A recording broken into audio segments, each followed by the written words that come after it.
Opa! E aí pessoal, tudo bem? Então na aula de hoje a gente vai falar sobre gastos públicos e bem-estar. Até agora, ao longo do curso, a gente está, praticamente o curso todo, a gente falou sobre como que uma economia poderia atingir um nível eficiente no critério de Pareto quando existem bens públicos. Então a gente falou lá que, olha, uma economia de mercado não consegue atingir, porque existe lá o efeito carona, Quando a gente, então, vamos fazer o governo intervir, só que o governo tem a questão do voto, Abre lá para a teoria da escolha pública, o governo nem está interessado em eficiência, na verdade, Aí até na última aula a gente falou que, no modelo pouco realista lá do Tibble, diz que, olha, se as pessoas conseguirem se mudar, aí todo mundo consegue chegar na eficiência de Pareto, porque cada cidade vai ofertar um nível de bem público. Bom, isso não é muito realista, Então hoje o que a gente vai falar, eu acho que assim, até um pouco meio que o ápice do curso, pelo menos essa parte de gastos públicos, é tentar mostrar a realidade, Porque afinal de contas a realidade é que o Estado intervém na economia, na saúde, na educação e tudo, e tentar mostrar a racionalidade por trás disso. Porque a gente já viu que eficiência não vai ser, Enfim, vamos começar. Bom, então, intervenção governamental, Como eu já tinha falado, o governo ele possui um papel relevante na promoção de benefícios sociais, saúde, educação, previdência, que é a realidade que a gente vive, Mas então, por que o governo deve se envolver nessas questões? Bom, o objetivo é promover a eficiência, que a gente já viu que não dá muito certo. Mas também a gente teve uma aula lá atrás falando do trade-off entre eficiência e equidade. Então, um dos motivos pelos quais o governo pode querer intervir é justamente para gerar uma maior equidade social. Eficiência não é tudo na vida. Tá bem? Então, o que a gente vai estar analisando nessa aula é justamente a realidade, o papel do governo. E aí a gente vai falar especificamente da previdência, da educação e na assistência social. Tá bem? Falar um pouquinho de Bolsa Família e tal. Tá ok? Então, bom, primeiro justificar o porquê que eu escolhi falar de previdência, educação, bom, saúde, a gente vai pular, E assistência social. Bom, se a gente olhar aqui as despesas públicas, não financeiras do governo, Ou seja, onde é que o governo está gastando dinheiro, o nosso dinheiro, o grande parte aqui das despesas, 35% é justamente em previdência, a educação, Saúde, pessoal, a gente não vai estar falando na nossa aula, porque na verdade, a racionalidade por trás da saúde, da intervenção governamental em saúde, é muito próxima da previdência social. Tá? Mas igual, se vocês quiserem, eu posso deixar o capítulo lá disponível e tal, para vocês terem uma noção melhor. É claro, a administração, e aí a assistência social que a gente vai estar tratando também. Segurança pública a gente deixa um pouco de fora, porque para a aula não ficar de 4 horas. Bom, então vamos lá, Previdência social. Então, o que é previdência social? Previdência social nada mais é do que um seguro social que visa assegurar, um seguro que assegura, uma renda ao contribuinte quando há perda de capacidade laboral. Então, quando existe alguma doença, questão de invalidez, idade avançada, morte, desemprego involuntário ou mesmo maternidade e reclusão. Então, na verdade, a previdência social inclui todas essas questões, tá? Os dados atuais aqui de abril, tá? Na verdade, eu é que peguei de abril, tá? Deve ter mais, que eu tava, é o momento que eu estava preparando essa aula, Isso aqui é o Boletim Estatístico da Previdência Social, tá bem? Se vocês botarem lá no Google, com certeza vocês vão pegar os dados mais recentes, tá? Mas o que é interessante pegar os dados de abril? Olha só, são 52,4 milhões de contribuintes, ou seja, 52,4 pessoas que pagam o regime da Previdência Social. Tá bem? Desses que pagam, os benefícios que são concedidos, tanto para invalidez, pessoal aposentado, por morte, enfim, equivalem aí a 8,6% do PIB. Também dado de 2018. E aí, é isso que eu estava falando, por que é interessante pegar de abril, porque foram concedidos 453,2 aqui, 453 mil benefícios, ou seja, tinha 453 mil pessoas beneficiárias, né? Um aumento de 36% em relação ao mês anterior. Por que é esse aumento tão grande? Se vocês lembrarem, é o início da pandemia, tá? Somando então um valor de 511,4 milhões, tá? Só no mês de abril aqui, tá bem? Bom, o resultado primário, né, que nada mais é do que a arrecadação descontado o pagamento dos benefícios, ficou negativo aí em torno de 12 bilhões de reais. Ou seja, né, as pessoas precisam receber a sua aposentadoria, a sua, enfim, o seu seguro-desemprego. Da onde que sai esse dinheiro? Tá aqui, né? A sociedade então contribui com esse recurso e ele acaba lá, né, competindo com o dinheiro que vai para a saúde, com o dinheiro que vai para a educação, enfim. Né? Então tá aí o que a gente chama aí de o rombo da Previdência. Esse aqui é o tamanho dele, tá bem? Pelo menos lá em abril, tá ok? Bom, aqui eu também tenho um boletim, né? Eu achei interessante trazer isso aqui para vocês, que eu acho que a maioria já está decidido com monografia e tudo mais, mas é sempre interessante mostrar os dados, né? Olha só, aqui a gente tem a quantidade de beneficiários, né? Aqui o total, ó, aí, do regime geral de previdência social, né? Os previdenciários, aí por idade, invalidez, aí que tem os que são por acidente, né? Os benefícios assistenciais também. Aqui em termos de quantidade, né? Então aqui é 453,249 mil pessoas. E aqui o valor, tá bem? Então aqui, ó, os 511 aí, milhões, né? E aí é muito interessante, porque eles dão a ideia, né, quanto é que é urbano, quanto é que é rural, é bem, o relatório é bem rico, assim, de dados, né, então, sei lá, daqui a pouco alguém tem interesse aí de fazer a monografia, enfim, em alguma coisa nesse sentido, e existem os dados, tá bem? Bom, então, a gente está nessa aula, né, a gente vai tratar da Previdência Social, especificamente na questão da aposentadoria, né, poderia falar de seguro-desemprego e tudo mais, mas para não ficar um curso inteiro em cima disso, porque dá para fazer, né?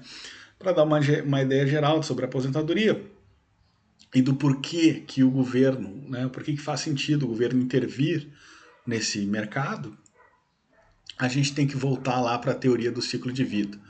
Modigliani, né, pessoal, para quem está lembrado lá de macro, né?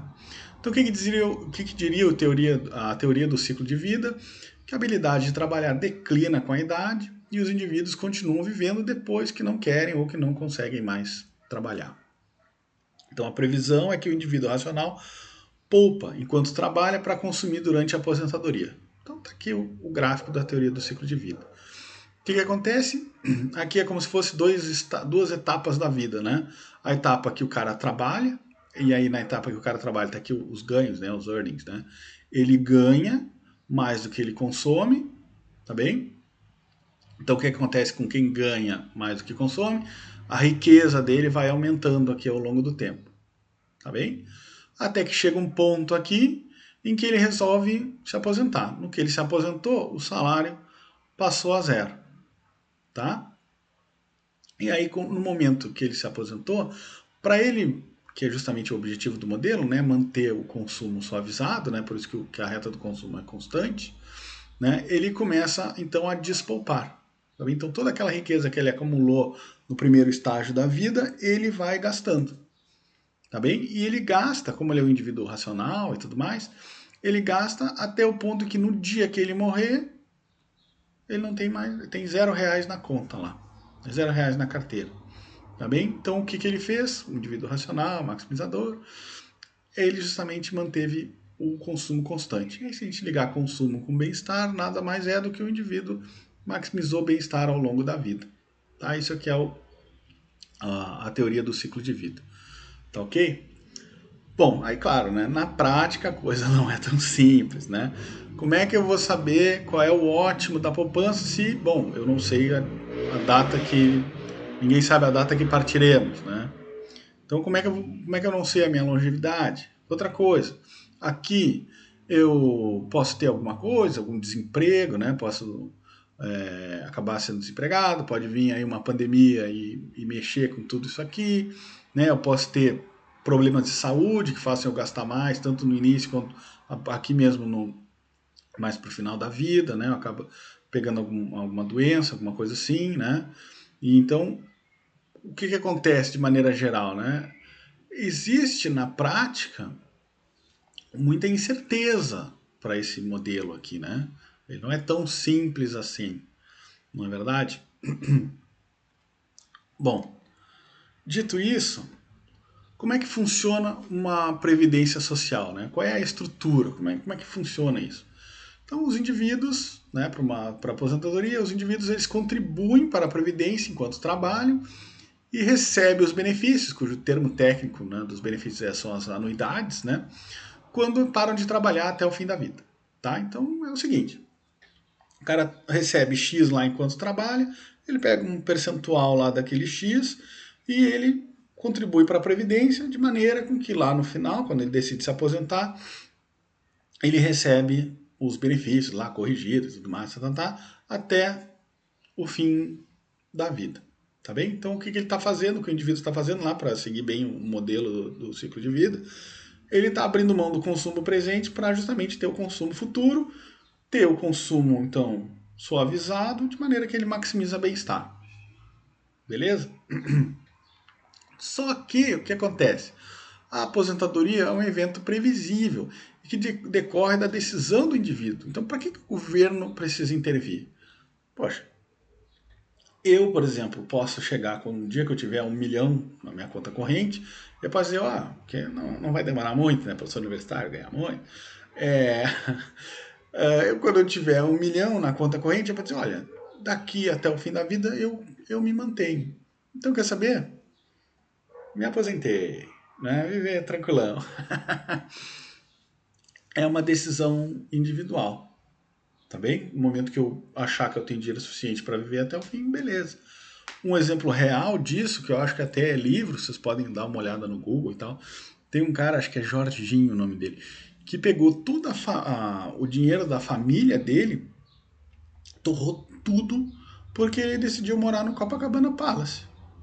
Então ele é um cara super rico e tal, e morou no Copacabana Palace, lá, diária e tal, vivendo, comendo do bom e do melhor. Só que aí já, spoiler alert aqui, né? É, ele calculou errado, né? O dinheiro dele acabou antes dele morrer. E aí no final da vida o Copacabana Palace não cobrava mais dele. Parece que o dinheiro de amigos também, ele acabou recebendo doação e tal. Mas ele errou por um período, ele viveu na miséria extrema. Eu acho que é um livro, desculpa. Livro com certeza deve ser, mas eu acho que é um filme, tem até no Amazon Prime. Quem tem Amazon Prime, eu acho que tem. Bom, mas então se é uma decisão individual, né? Se é o cara que sabe o melhor momento de se aposentar, em teoria, por que o governo precisa intervir? Bom, uma das razões é a seleção adversa. Né? O que é a seleção adversa, para quem não se lembra? Né? A situação lá pré-contratual de assimetria de informação. Então o que acontece é o seguinte, né? Os indivíduos eles sabem mais sobre a sua expectativa de vida do que a seguradora. Então, claro, né, gente? A seguradora não observa o que cada um de nós faz no seu dia a dia. Ela tem que ofertar lá um preço, né? Chutando. Olha, eu acho que 50% da população se cuida e 50% da população não se cuida muito. Então eu vou jogar um preço na média aí, né? Claro, calculando os custos, mas meio que na média para conseguir sobreviver, né? Conseguir ter lucro lá e conseguir honrar com o pagamento das anuidades para todo mundo. Né? Então vamos dizer que é 50% ela joga na média do que seria o preço. Só que é o seguinte, né, pessoal? Existem indivíduos que se cuidam e indivíduos que não se cuidam. Pode acontecer, né, que os caras que se cuidam, que malham todo dia, que comem alface, brócolis, né, faz muita coisa que eu não faço, e demais deveria, farei, tá? Esses caras, eles vão viver mais. Então, a seguradora pode pensar o seguinte, opa, Se esses caras vivem mais, podem ser que só esses caras estejam me procurando, entendeu? Então, se a seguradora consegue enxergar isso, que opa, só quem se cuida mais, que vai viver por mais tempo, é que me procura. Afinal de contas, o cara que não se cuida, come lá fritura, Big Mac, chocolate, tudo mais, sem citar nomes aqui, esse cara daqui a pouco ele não vive tanto, então ele não precisa muito da previdência, entendeu? Ele com um dinheirinho que ele tem ali não vai muito longe. Ai que horror, batendo madeira. Tá? Mas aí então a ideia é que o cara que vai viver mais, esse é que vai precisar mais de uma previdência. Né? E aí se a empresa, no sentido privado, né? Se a empresa se dá por conta disso, o que, que ela faz com o preço que a pessoa precisa pagar? Joga lá para cima, né? Afinal de contas, agora, antes ele jogava na mediana, agora ele percebeu, opa, eu tenho mais gente, que as pessoas que estão querendo, assinando o contrato comigo, é justamente a galera que vive mais, então eu tenho que cobrar mais alto. E no momento que ela cobra mais alto, tem toda uma galera que gostaria de ter previdência que não tem mais acesso a isso, né? Mas basta pensar, no caso, por exemplo, do monopólio lá, o que aconteceu quando aumentou o preço, um monte de gente deixou de consumir, tá bem? Então, é exatamente isso. Então, o governo pode querer, olha, intervir no mercado, criar a sua própria previdência, justamente porque o problema de seleção adversa faz com que pouca gente tenha acesso. Então, ele tira esse problema, deixa disponível para todo mundo. Tá bem? Então, reduz, pelo menos, a seleção adversa. Outros problemas, questão de paternalismo, né? Que aqui é a maior justificativa política. Poxa, o cara não poupou. Como é que a sociedade vai deixar o cara totalmente pobre, né? Vamos estender a mão, né? A sociedade pode pensar assim, vamos estender a mão a essas pessoas, vamos contribuir, somos todos um, né? Então, por uma questão é, paternalista mesmo, né? De ajudar o próximo.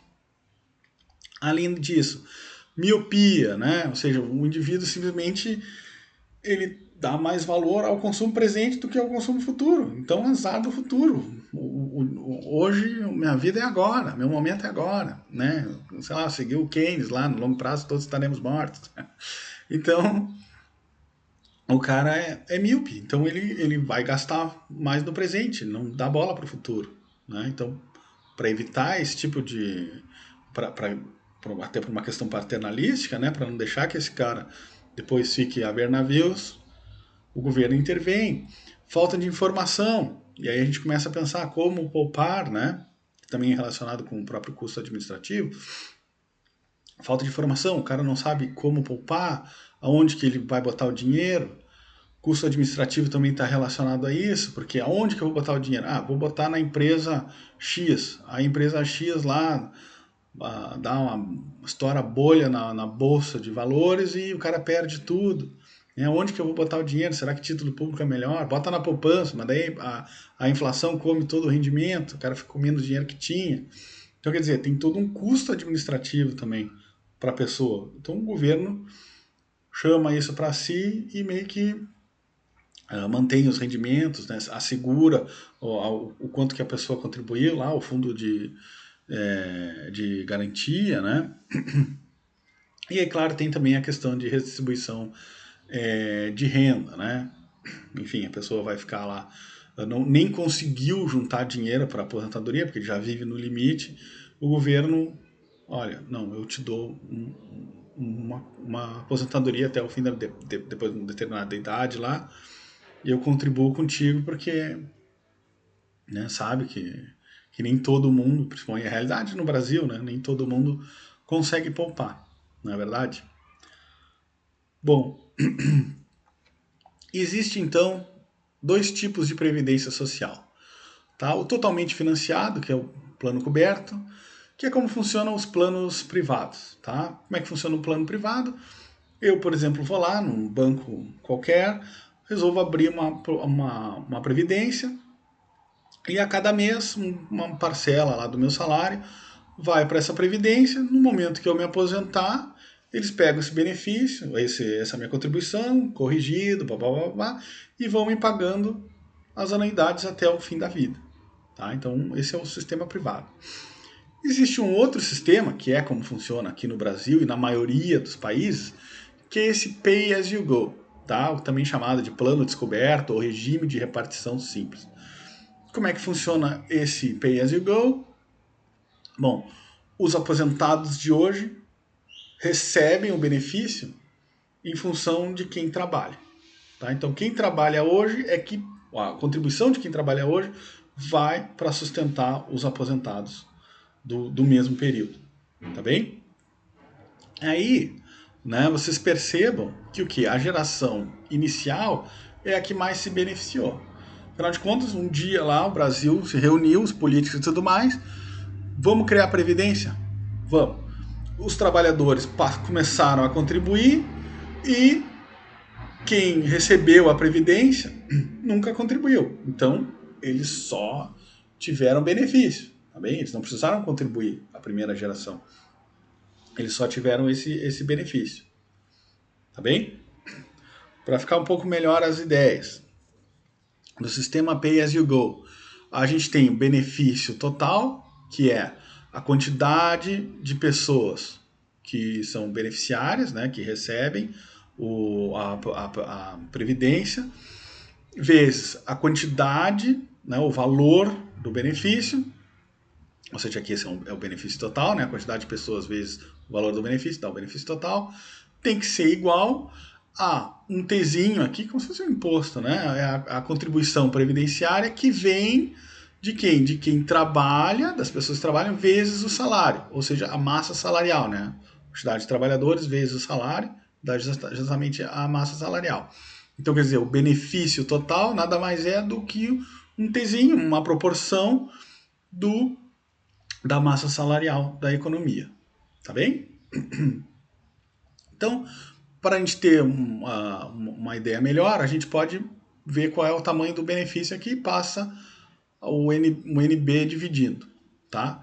Então, como é que eu posso aumentar o meu benefício? Bom, se o Tzinho, voltou. Se o Tzinho é constante, para eu aumentar o meu benefício, a quantidade de benefício pago à população, eu preciso, que os salários aumentem. Tá bem? Então, se W aumentar, o meu B aumenta junto. Tá ok? Outra possibilidade de eu aumentar o benefício é justamente se essa proporção aqui aumentar. Ou seja, eu ter mais gente trabalhando do que gente aposentada. Tá? Então, essa é uma segunda maneira de eu aumentar o benefício. Tá? Bom, com isso, o T constante. Mas perceba o seguinte, ó, se eu aumentar o T, vamos voltar para cá, se eu aumentar o T, as pessoas, bom, o meu benefício vai aumentar. Beleza, o benefício total vai aumentar, beleza. Só que as pessoas que estão trabalhando hoje, elas também vão pagar mais. Tá? Então, o que acontece? Se eu aumentar o T, a única geração que se beneficiou é a atual, né? É a que estava lá recebendo a aposentadoria quando o T aumentou, porque daí aumentou o benefício total. Só que a segunda geração, que é a galera que está trabalhando hoje, a segunda geração, na verdade, é a que vai se aposentar depois, ela também contribuiu mais. Então, esses caras, eles estão iguais, né? Só teve mais benefício quem passou a ganhar mais. Tá bem? E aí é o que a gente chama de dívida de legado, né? São as primeiras gerações que recebem muito mais benefícios do que pagam, né? Como o caso lá que a gente falou no início, né? Quando abriu o programa, quem trabalha contribuiu e quem se aposentou só ganhou. Quando aumentou o T, né, a proporção da massa salarial paga como benefícios, quem se beneficiou é a galera aposentada. A galera que estava trabalhando, depois quando se aposentar vai ganhar a mesma coisa. Tá? Vai ganhar um benefício maior, mas também contribuiu mais. Tá bem? Aí, pessoal, a gente pode analisar um pouco os dados do Brasil. Tá? Então aqui, ó, nada mais é do que o meu NW sobre o NB, né? Ou seja, a quantidade de contribuintes, de galera que está trabalhando, divididos pela galera que é beneficiária no Brasil. Então, olha só, 2020, né? Aqui é uma projeção, né? Tem vários várias estimativas aqui, tá? Mas vamos supor, na média, né? O que está acontecendo aqui? Eu tenho, hoje, né, 2020, 2 contribuintes para um beneficiário. Por isso que dá 2 aqui, aquela proporção. Então são 2 contribuintes para um previdenciário. No futuro, a estimativa é o quê? Lá para 2060, que eu tenha, mais ou menos aqui, o quê? Um contribuinte para 2 beneficiários. Né? Ou seja, um cara trabalhando vai ter que sustentar 2 caras aposentados. Tá bem? Na média. Então já mostrando aqui que caso não tenha nenhuma intervenção, né? Não faça nenhuma reforma, né? Porque já passou, mas esse negócio não andar, o tamanho do buraco que a gente está caminhando. A gente já está, né? E a gente vai caminhar ainda mais. Tá bem? Aqui, ó, a estimativa da alíquota de contribuição de equilíbrio, ou seja, qual o Tzinho ali daquela equação que vai fazer com que o meu benefício seja equivalente à quantidade de contribuição. Tá? Qual o Tzinho que faz essa proporção igual. Né?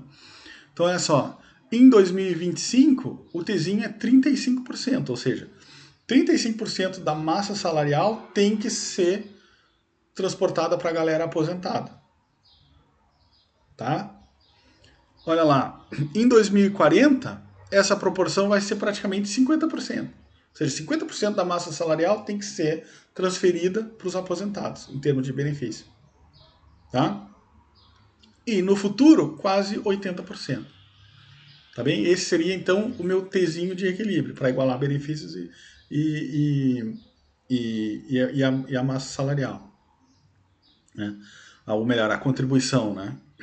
Que vem da massa salarial.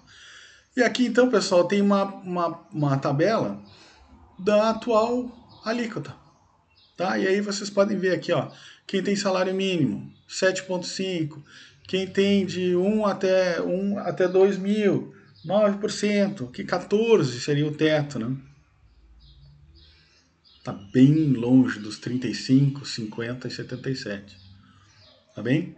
Então isso aqui é só uma ideia do que como é hoje e como o que nos aguarda, né? Ou pelo menos para manter em equilíbrio, para justamente como aquele gráfico inicial lá, né? Para que a sociedade não precisa estar pegando dinheiro que seria para a saúde, para a educação, para enfim, para transporte, para tudo mais, e está contribuindo com os aposentados, tá? Um pouco mais sobre os dados, né? Aqui eu tenho a receita do regime geral da Previdência Social, né, como proporção do PIB, então eu tenho a receita, a despesa e o resultado. Então aqui está a receita, ó, a coisa começou a virar negativa.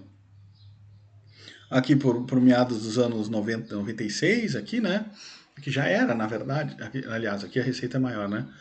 Então a coisa começou a desgringolar aqui mais ou menos pelos anos 90, aqui, né, e, bom, aqui o último dado, 2016, em termos de PIB, nós estamos negativo aqui 2,4. Tá bem? Então, sempre de maneira constante, desde 97, aqui mais ou menos, as despesas são maiores que as receitas. Bom, e qual é a previsão disso? Né? Aqui foi tirado da PEC, aqui, né? Eu tenho as receitas em azul, eu tenho as despesas em verde, e eu tenho o resultado, ou seja, o rombo da Previdência chegando aqui a 11,6% do PIB, né, em 2060. Tá? Então, quer dizer, cada vez cada vez a gente cava mais o buraco. Tá bem? É a parte triste da aula. Bom, falar também um pouco sobre educação. Tá? Atualmente o gasto em educação no Brasil gira em torno de 6% do PIB, tá? Até acima da média da OCDE, tá bem? Que são os países, via de regra, desenvolvidos, né? Então acima dos países desenvolvidos. E esse gasto ele é dividido lá nas 3 esferas, né? Aqui o governo federal se concentra no ensino superior e profissionalizante, né? Ensino superior, porque causa externalidade, aula passada, né? Tipo, gera externalidade e tudo mais. Nos estados e o Distrito Federal é mais para ensino fundamental e médio, tá bem? E os municípios ficam aí com fundamental e educação infantil, tá? É assim que funciona a estrutura da educação no Brasil. De onde saem esses recursos? Bom, a União contribui aí com o mínimo de 18% da receita de impostos, né, líquida de transferências. Os estados e municípios, 25% da receita de impostos, né, e também líquido de transferências. Mas aí tem a PEC dos gastos, né, que justamente estipulou aí um teto de gastos para o governo federal, impôs as despesas em educação e saúde não podem ser inferiores, em termos reais, ao valor mínimo constitucional de 2017, por pelo menos 10 anos. Aumentos reais são possíveis desde que haja redução em despesas de outros ministérios. Então aqui é a PEC de 2016, né, que congelou os gastos, né, ou pelo menos em termos reais, o mínimo é exatamente o que se gastava em 2017. Tá? Todavia, contudo, aqui é uma apresentação do próprio governo, se a gente considerar qual é o qual é a despesa mínima em educação e qual é a despesa que de fato foi empenhada, historicamente a gente gasta, né, a União, né, ou melhor, o governo, gasta mais do que o mínimo. Tá? Então, principalmente aqui, ó, 2018, aqui deve ser, o asterisco deve ser porque é esperado, né? Dotação atualizada no relatório, tarará. Então, uma diferença aí de 31,6%, né? Então, a gente gasta bem acima do mínimo, tá? Historicamente. Bom, então, o que justifica essa intervenção do governo na educação? Tá? Que é o foco aqui da nossa aula. Bom, primeiro que a educação não é um bem público puro, né? Primeiro que é um bem rival, afinal de contas, ter uma pessoa a mais na aula, existe um custo disso. Claro que aqui no nosso curso, acho que são 11 matriculados, eu nem sei, eu acho que estão assistindo mais ou menos 6, né? Tem uma pessoa a mais, né? Custo marginal é zero. Mas eu, por exemplo, já dei aula na DM que era 60.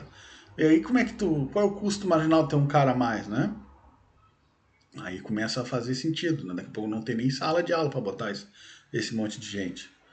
Então, educação é um bem rival e educação também é um bem excludente. Afinal de contas, todos vocês têm matrícula, têm todas as informações de vocês no sistema da FURG. Se a FURG resolver dizer, opa, agora vamos roubar a mensalidade, cara, ela sabe tudo sobre vocês. Tá?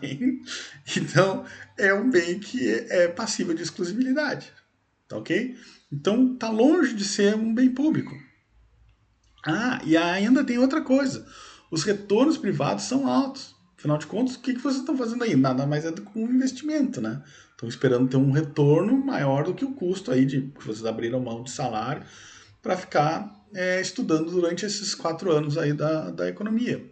Né? 4, 5, 6, né? Alguns até mais. Mas enfim, é o investimento.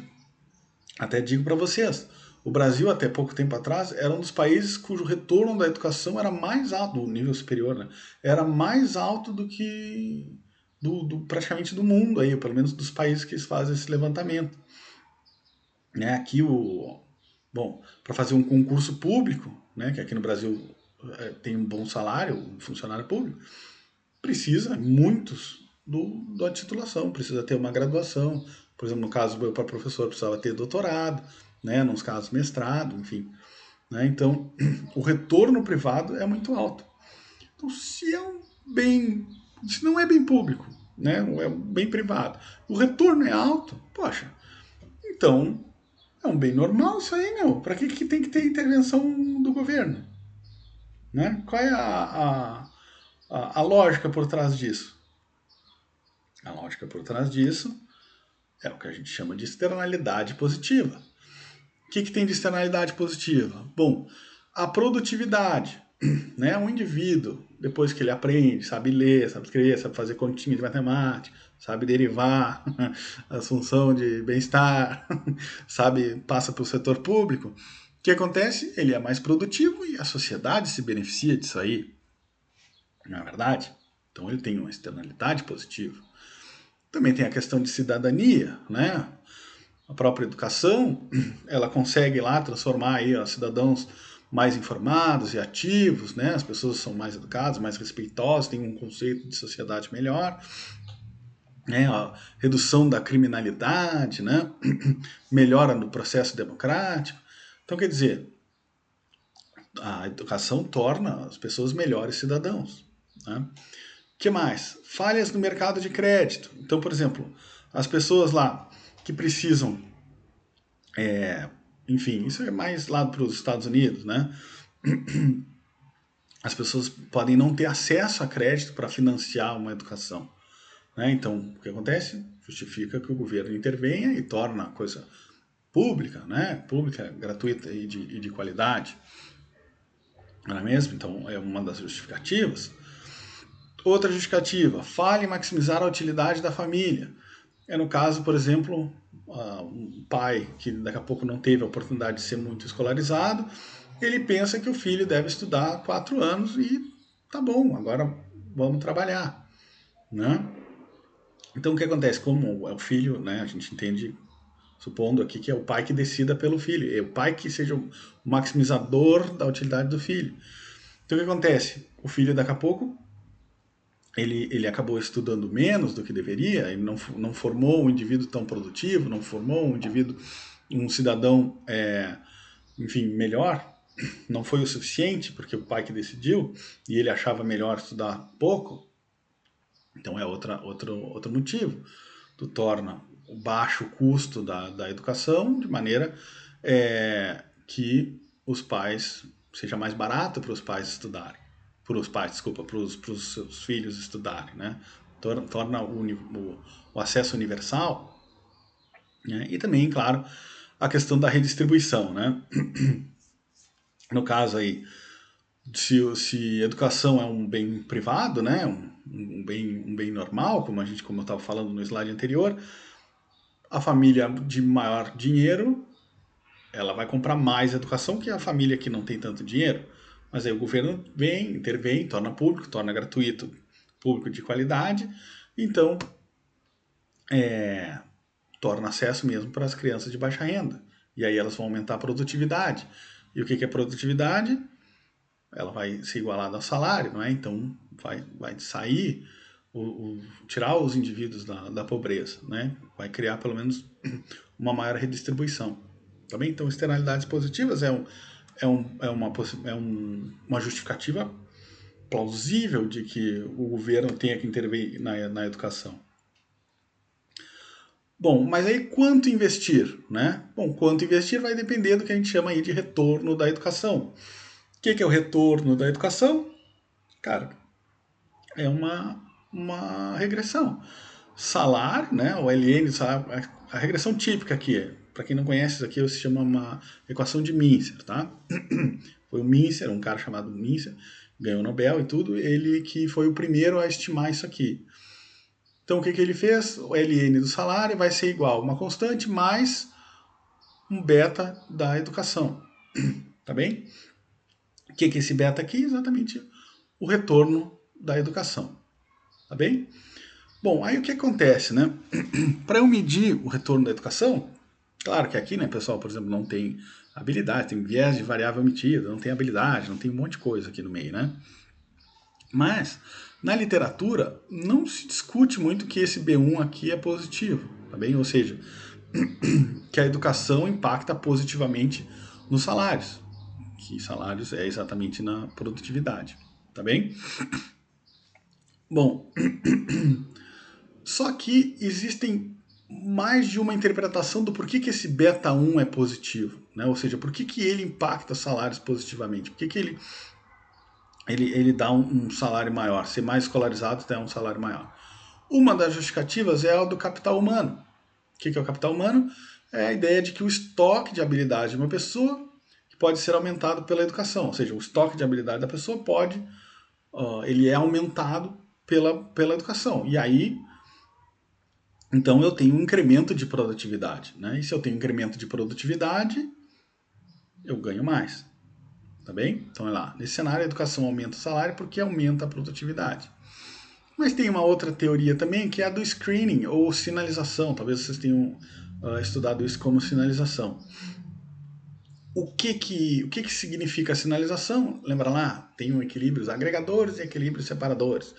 Então, a educação nada mais é ter o título de economista, que vocês vão ter daqui a pouco, nada mais é do que um sinal. Então emite um sinal de que, olha, eu sou um indivíduo de alta habilidade. E se eu sou um indivíduo de alta habilidade, eu tenho que ganhar mais dinheiro. Eu me separei dos indivíduos de baixa habilidade, né, de baixa produtividade. Então eu tenho que ganhar mais. Tá bem? Só que perceba que a educação, nesse caso, não é que ela aumentou a tua produtividade. O que ela simplesmente fez foi separar, foi dizer que tu é de alta produtividade. Já é uma característica inata tua. Então, o que acontece no screening, né, na situação de screening, é que o retorno da educação aqui é totalmente privado, porque ela te separou dos de baixa qualidade, entendeu? Então, ela possibilitou que tu ganhe mais. Tá? Então, o retorno é totalmente privado, pelo menos na maior parte privado. Tá? Tu já era de alta habilidade, tu só emitiu um sinal dizendo, ó, eu sou o cara. Tá? Bom, o que isso significa em termos de política? Né? Em termos do capital humano, se o objetivo então é aumentar a produtividade, e isso aumenta o bem-estar da sociedade, o governo ele tem que apoiar a educação, ele tem que investir em educação, porque aí aumenta a produtividade e a gente vai elevando, vai expandindo a minha fronteira de possibilidades de produção, né, da minha economia. Né? O indivíduo mais produtivo produz mais. E já pelo lado da sinalização, o que acontece? O governo não tem por que se meter, né? Aí já não deve ser apoiar a educação. Afinal de contas, o retorno, como a gente falou, ele é privado. Ele é só para separar o de alta produtividade do de baixa produtividade. Então, quer dizer, se o governo intervir aí, eu tenho daqui a pouco um equilíbrio agregador e eu já não sei, as firmas lá não conseguem diferenciar quem é de alta e quem é de baixa. Tá bem? Então, o governo não precisaria intervir na economia. Tá? Bom, na prática, o que acontece? É difícil separar as teorias, mas a teoria do capital humano tem evidências de que é justamente a maior parte dos retornos é o que justifica a maior parte dos retornos à educação. Tá bem? Aí tem claro aqui, ó, diversos estudos indicando que os benefícios sociais da educação, como o crime, eu sei que o Cristiano estuda isso, questão da saúde, alguns de vocês foram alunos do professor Pedro, que também estuda isso aqui, né? Salário, bom, salários é mais geral, né? Isso fui eu que estudei. Bom, mas enfim, tem vários estudos justamente indicando os benefícios da educação, tá? Bom, aí falar um pouco sobre a literatura mais recente, né? Ela tem enfatizado outras questões, que é principalmente o desenvolvimento infantil. Quem é o ápice o grande cabeça da literatura hoje em termos de educação? É esse cara, James Heckman. Tá? Esse cara ele já ganhou um Nobel pelas contribuições que ele tem em econometria, muito em função daquelas equações de Mincer lá. Ele é dos caras que tentou assim, explicar salários de melhor maneira, vamos deixar assim, mais simples, e ele ganhou o Nobel em função disso. E ele só não ganhou outro Nobel porque ele já ganhou um, tá? Porque agora que ele já está mais velhinho, ele resolveu estudar educação. E aí o que ele começou a identificar? Inclusive tem um brasileiro junto, tá? Me fugiu o nome, mas tem um brasileiro junto. E aí o que ele começou a mostrar? Ó? Que qual é o momento, né, de se fazer investimentos em educação. E aqui está uma taxa como se fosse de retorno aqui, né? Se tu investe em programas pré-natais, olha o tamanho do retorno que te dá. Se é em programas de primeiros anos de vida, né, até os 4 anos, olha o tamanho do retorno. E assim vai indo, até que capacitação profissional o retorno já é mais baixo. Então o que ele vai defender essa teoria aqui? Vai dizer que, olha, quanto mais cedo tiver intervenção, quanto mais cedo a gente nutrir as pessoas direito, dar todo o acesso a remédios, enfim, a tudo que é para a pessoa se desenvolver de maneira correta, né, da melhor maneira possível, maior é o retorno dessas intervenções. Tá bem? E aí aqui, ó, os benefícios de longo prazo. Então, aumentar as habilidades cognitivas, as socioemocionais, aumenta também os rendimentos e reduz a desigualdade. Quando todos os indivíduos têm acesso a uma boa infância, e nem é só infância, até antes, né, a questão do pré-natal, ele foca muito nos indivíduos de 0 a 4 anos, tá bem? Bom, aí eu deixei aqui para vocês, tem até em português, cara, eu achei isso aqui muito legal, né, a equação de Heckman, né, que é justamente defendendo essas questões aqui. Para quem tiver mais interesse em explorar isso, né, essa é a fronteira da economia da educação hoje em dia. Tá? Bom, e agora então vamos falar um pouco sobre assistência social. Né?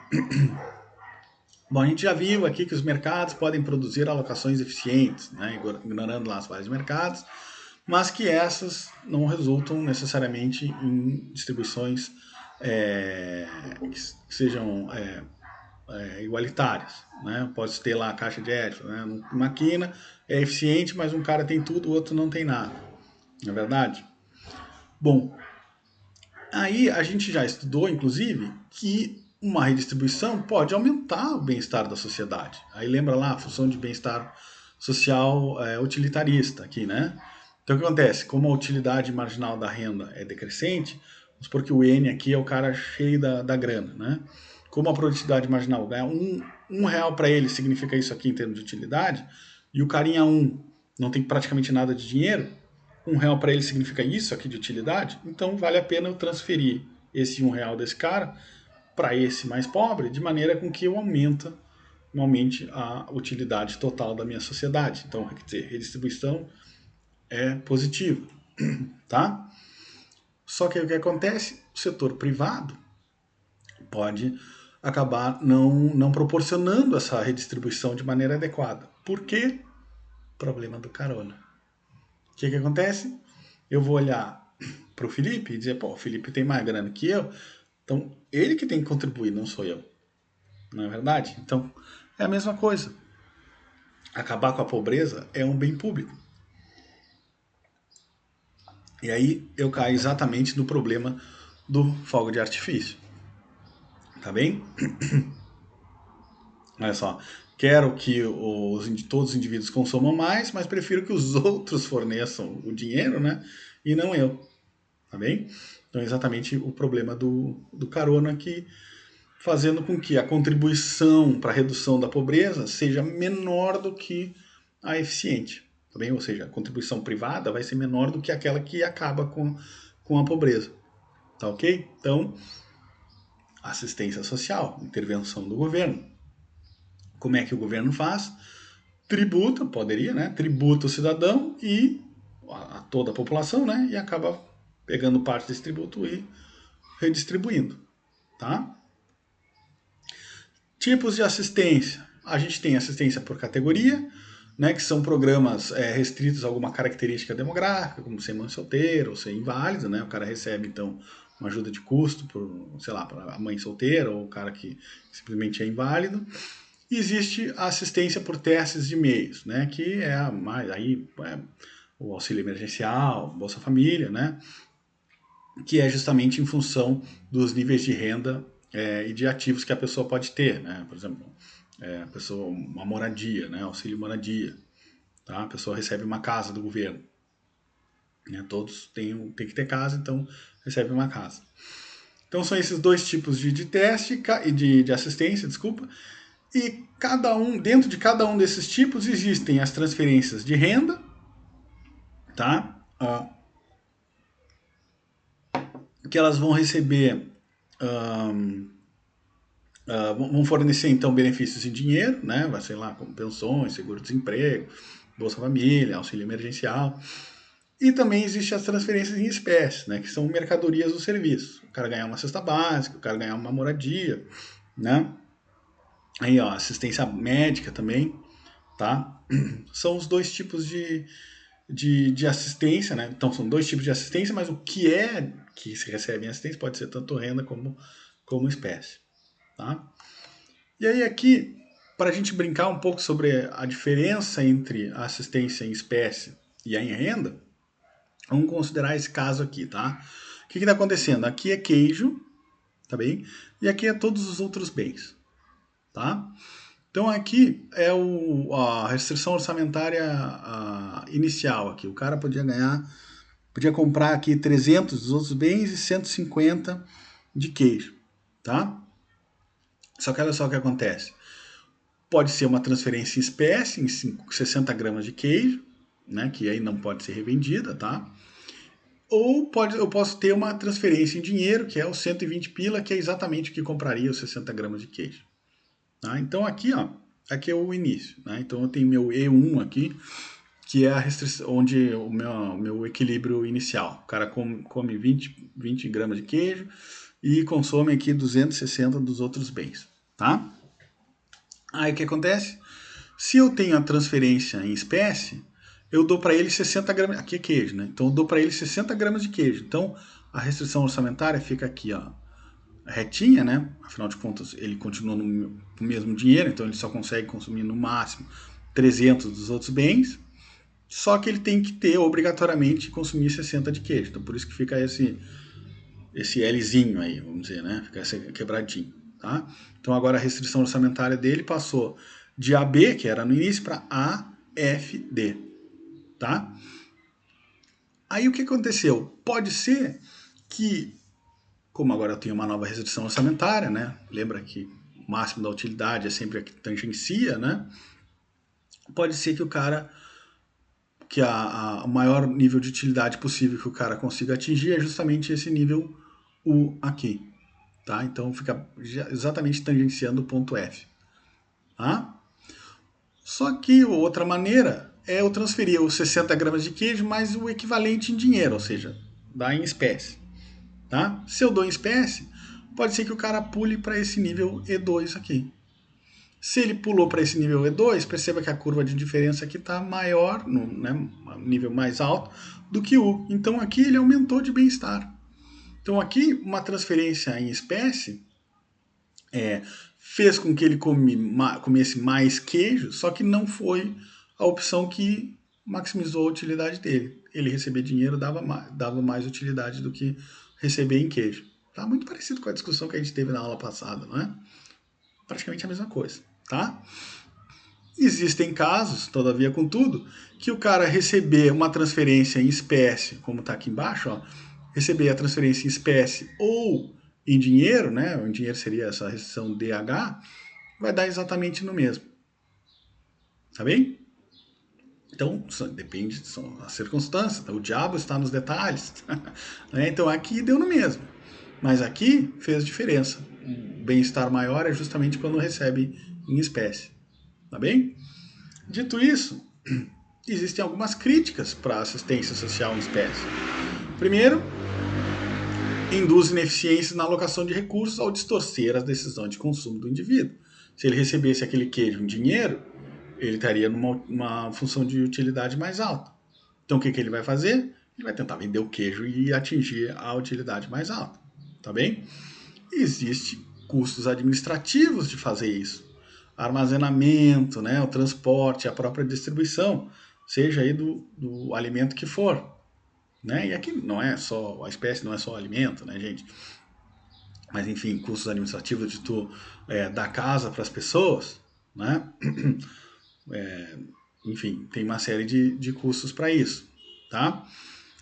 Agora, qual é o lado positivo de ter assistência social em espécie? Bom, igualdade de bens pode ser importante na política de distribuição. Então, quer dizer, tu dá uma cesta básica para cada brasileiro, poxa, parece justo, né? Então pode ser que a sociedade seja a favor disso. Reduz fraude, né? Principalmente se o bem é muito difícil de vender, só a pessoa que realmente precisa é que vai ser a beneficiária. Né? Afinal de contas, se era para dar dinheiro, dinheiro todo mundo quer, né, cara? Porque daí tu compra o que tu quiser. Agora, vamos supor, uma casa, né? Se o governo dá casa para as pessoas que não têm moradia, isso é um programa muito forte lá nos Estados Unidos. é uma casa super simples e tudo mais, e não tem como uma pessoa vender, porque existe um certo controle ali, né? É muito fácil de ver, pô, tu não tá mais morando na casa, entendeu? É, aí a pessoa, só as pessoas que de fato não têm casa, não têm condições de ter uma casa, é que vão morar nessas casas mesmo. São as casas simples, tá? Tem um controle, então é super focalizado o programa de assistência social. Bom, e um outro lado positivo é que ajuda os produtores da commodity favorecida, né? Então, lá, os interesses agrícolas, né? Os agricultores sempre vão apoiar o Vale Refeição, como é que é o RU, né? O subsídio ao RU, o agricultor sempre quer isso, tá? E aí entra também, né? Um benefício, a gente já estudou aqui, lobby e tudo mais, né? Que pode justamente ser meio distorsivo essas coisas aí, tá? E aí, claro, muitos dos programas de assistência social usam a renda como critério básico de determinar a elegibilidade, né? Que aí é o caso aqui do Bolsa Família, tá? Auxílio emergencial, né? Bom, existem três fontes de ineficiência da política de assistência nesses casos, né? Primeiro é o custo de administração, né? O custo da máquina pública de realizar a transferência, entendido como baixo. Bom, aqui, claro, existe um custo de fazer a transferência, mas também, pessoal, tem uma questão aqui importante. O cara ser pobre ou melhor, a pobreza é muito volátil, né? E quem é que é os caras que têm mais problema de renda, né? Por exemplo, vamos supor um pintor, tá? Um pintor que não seja contratado por nada, né? Um pintor desses que são contratados só para pintar lá e deu. Olha, esses caras, quando um mês aí que o tempo fica bom, que é seco, que dá para pintar bastante, esse cara ele ganha dinheiro suficiente para sair da linha da pobreza, tá?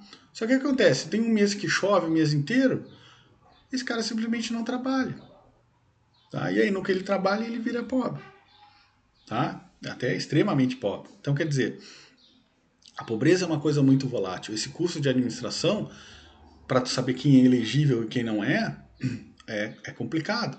A gente até já falou aqui de um artigo justamente que analisava o cara que via se as pessoas eram elegíveis pouco antes da eleição e um pouco depois, e que isso impactou na eleição.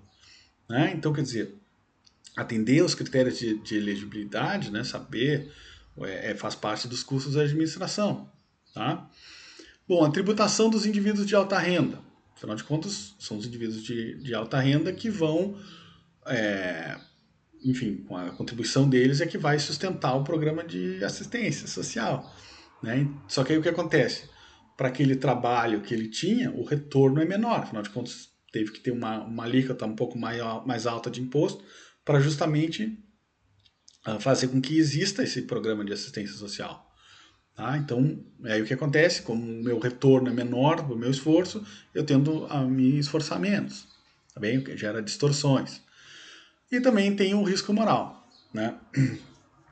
Que é aquela ideia, né, de que ao proteger os indivíduos contra a pobreza, o governo aumenta o incentivo para que esses indivíduos sejam pobres uh, e tenham direito a receber essas transferências. Então, aquele negócio, tu estipulou uma renda lá, X. O cara que recebe X mais R$ 1, opa, para que eu estou me esforçando aqui, trabalhando para ganhar X mais R$ 1, se eu posso parar de trabalhar, ter um lazer máximo e ganhar X? Vale a pena. Para mim não vale a pena trabalhar, vale a pena eu ganhar um programa de assistência. Então tu gera uma distorção no sentido das pessoas que estão próximas ali da linha da pobreza irem, pensando aqui que é um programa para a linha da pobreza, né, irem pararem de trabalhar e receberem aquele mínimo ali, tá? Bom, para que isso fique mais claro, né? Vamos supor aí que existe o seguinte programa de transferência de renda, né? Então vamos lá, o governo garante um benefício B, tá, que se reduz à medida que a renda do trabalho aumenta. Então, vamos supor aqui que G é a linha da pobreza, tá bem? O que vai acontecer? O tamanho do benefício do cara, vamos supor que o cara não trabalhe, tá? Se o cara não trabalhar aqui, que isso aqui é o salário e a horas trabalhadas, tá? Então aqui o cara não trabalha, isso aqui é zero. Então o que acontece? O benefício vai ser exatamente igual à linha da pobreza. G é a linha da pobreza, tá? Só que aí o que acontece? A cada hora que o cara trabalha, vamos supor que aqui o salário é R$1, tá? E aqui o T também vai ser 1, tá? A cada hora que o cara trabalha, eu vou reduzir, sei lá, a linha da pobreza é R$100. Esse cara, então, trabalhou 1 hora, ele vai ganhar R$99. Trabalhou 2 horas, vai ganhar 98. Entendeu? Trabalhou 10 horas, vai ganhar 80 pila. Vai ganhar 90, aliás. Vai ganhar R$90. Tá? Que é a linha da pobreza menos o que ele está ganhando. É o tamanho do benefício. Então, o que o governo está querendo fazer aqui é que todas as pessoas recebam pelo menos exatamente a linha da pobreza. Tá? Para ficar melhor. Aqui está exatamente o exemplo que eu estava falando, né? O tal é igual a 1 aqui, né? Então aqui, ó, só para aqui é uma proporção do salário dos caras, tá? Do salário que o cara trabalha, né? E aí o que acontece? Se o tal é igual a 1, né?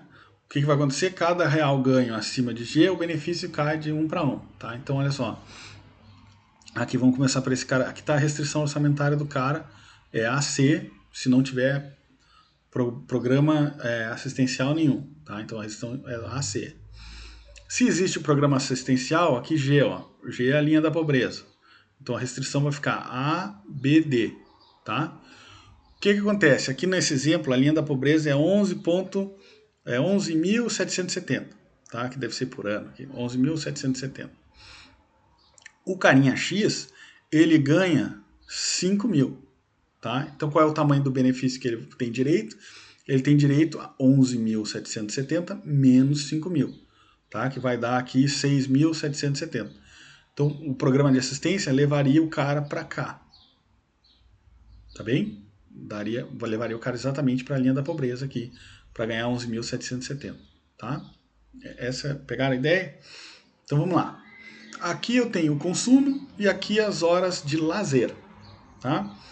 Então, por exemplo, o carinha Z, ele tem 400 horas de lazer, ou seja, ele tem pouco lazer, mas ele ganha muito. O carinha Y aqui, o carinha B, tem mais ou menos aqui 1.000 horas de lazer, só que ganham aqui muito próximo da linha da pobreza, tá? Os 11.770. Já o carinha X tem muito lazer, mas ele ganha também 5 mil, tá? Bom, o que acontece? Foi instituído, então, o programa de assistencial. O carinha X, teoricamente, ele viria exatamente para cá, né? Se ele continuasse trabalhando, né? Então ele teria exatamente as mesmas horas de lazer, não mudou de emprego, tem a mesma hora de lazer, só que agora com assistência ele ganha 11.770, tá? Só que aí o que o carinha X se dá por conta? Opa, para que eu tô só com 1.600 horas de lazer se eu posso simplesmente não trabalhar mais, né? Vim aqui exatamente para esse ponto C e ganhar exatamente a mesma coisa. Né? Então, o carinha X sendo o maximizador, ele vira o carinha D. E aí ele aqui não trabalha mais. Tá bem? Passou por D.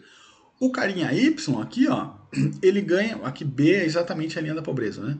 O carinha Y ganha um pouquinho a mais do que a linha da pobreza. E aí é aquele negócio, né? Eu quero mais lazer, eu posso ter, em vez de 978 horas de lazer para ganhar 12.770, pô, cara, por 1.000 pila, por 1.000 pila, eu paro de trabalhar e viro carinha D. Viro no ponto D, tá bem? Então o que aconteceu? Distorção. O cara até ganhava mais, só que ele preferiu parar de trabalhar, tá bem? Quem é que não vai parar de trabalhar? O carinha Z, tá bem? Porque pro carinha Z faz uma baita diferença. Aqui ele vai perder aqui 8 mil, né? Então para ele daqui a pouco não vale a pena migrar, tá? Mas o carinha Y e o carinha X, esses caras podem acabar migrando pro carinha D, pro ponto D, tá bem?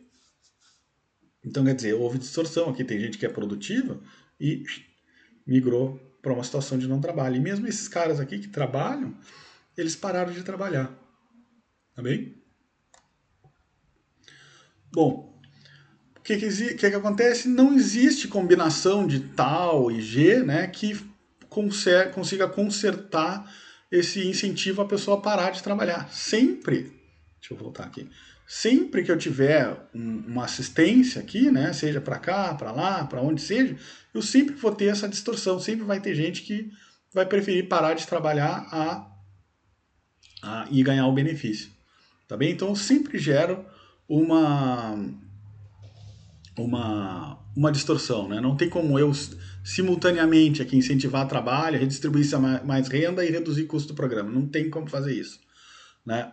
Então o risco moral surge porque o governo, de novo, né, já falamos desse exemplo antes, né, ele não consegue ver quem a capacidade de obtenção de rendimentos de um indivíduo, só observa o quanto que ele recebe, né? Lembra lá?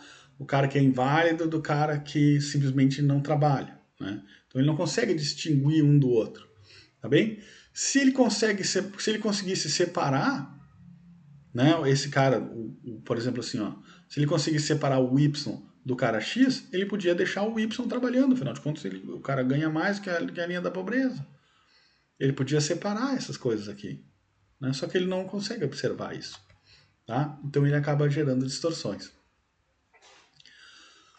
Bom, aí nós chegamos para falar da transferência de renda condicionada. Tá? O que acontece a transferência de renda condicionada? Ela mitiga esse trade-off que é a assistência e a eficiência. Tá? Como? Porque ela vai além do alívio da pobreza e da distribuição de renda no curto prazo. Afinal de contas, é uma transferência de renda condicionada. Então, por exemplo, Bolsa Família vai requerer que os filhos estejam na escola, a gestante tem que ter pré-natal, enfim, tem uma série de pré-requisitos para a pessoa ser elegível ao programa do Bolsa Família. Tá? E aí, claro, né, promove então o crescimento econômico de longo prazo através do investimento em capital humano, saúde, educação. Tá? Nos casos que eu falei aí, manter a criança na escola e pré-natal, pesar a criança, tem uma série de coisas. Então aqui, a CCT é o termo que se usa, né, para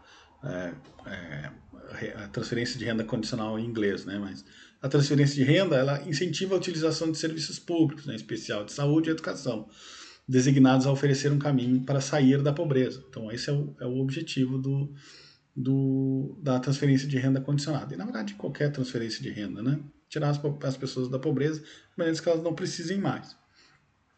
E aí, bom, elas são desenhadas e implementadas em um contexto de evidências científicas de política pública, que a gente vai entrar daqui a pouquinho, algumas evidências. Bom, então o programa Bolsa Família aqui, né? Como é que funciona? É um complemento de renda, todos os meses as pessoas atendidas pelo programa recebem um benefício em dinheiro. Tá? As famílias extremamente pobres são aquelas que, com renda mensal por pessoa de até R$ 89,00, recebem um benefício básico de R$ 89,00. Tá? As famílias pobres, que são aquelas que recebem entre R$ 89,00 e R$ 178,00, né, elas também recebem um valor, né, que tenham gestantes, crianças ou adolescentes, aí o benefício é variável, né, então é no máximo 5, então é R$ 41,00 por crianças e adolescentes, por gestantes também, e R$ 46,00 por adolescentes entre 16 e 17 anos. Tá? Aqui são os benefícios variáveis que também tem acesso às famílias pobres. Tá? Bom, acesso a direitos, né? Então as famílias devem cumprir alguns compromissos, né, que são exatamente os condicionantes, né, que dão aí o acompanhamento mensal da frequência escolar das crianças, né, e adolescentes, acompanhamento de vacinação, peso e altura das crianças, fazer pré-natal. Então, quer dizer, essa aí orientação das lactantes. Isso é a parte do condicional. Então, a pessoa tem que fazer isso aqui para ganhar esses benefícios, né? Claro, existem os extremamente pobres que recebem esse benefício de 89, tá? Isso me lembra, eu acho que eu não comentei lá no início, mas eu vou estar colocando um link de uma apresentação que aconteceu esses dias de um professor do IPEA, né, do pesquisador do IPEA, comparando o programa Bolsa Família com o auxílio emergencial, e é muito legal os dados que ele levantou e tal. complementa muito o que eu estou tentando transmitir aqui nessa aula, né? Então, para quem tem interesse, eu acho que é super válido. Bom, aí então, programa Bolsa Família, a gente viu, transferências podem gerar distorções e tudo mais, já assim, como estragando um pouco o negócio, né? Para o programa Bolsa Família, as evidências são super positivas, né? Não, como vocês podem ver, a própria transferência de valores, R$ 89,00, 178 aqui, tem um valor máximo aqui, esses 5, né?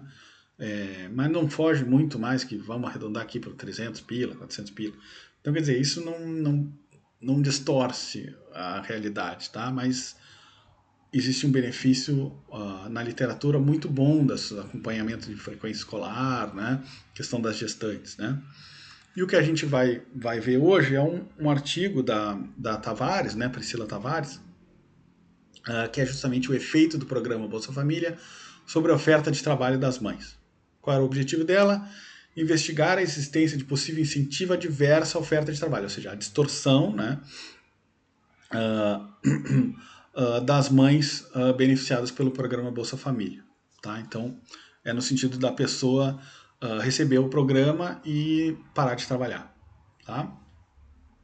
Tanto em termos de participação, né, ou seja, parar de trabalhar, como de jornada, ou seja, reduzir o número de horas trabalhadas, tá? Porque recebe o programa. Então, o que eu estou dizendo aqui é um efeito renda, tá, pessoal? A pessoa ficou mais rica porque ganhou um benefício, então ela para de trabalhar, né? Eu posso trabalhar menos e ganhar a mesma coisa. Então é o efeito renda.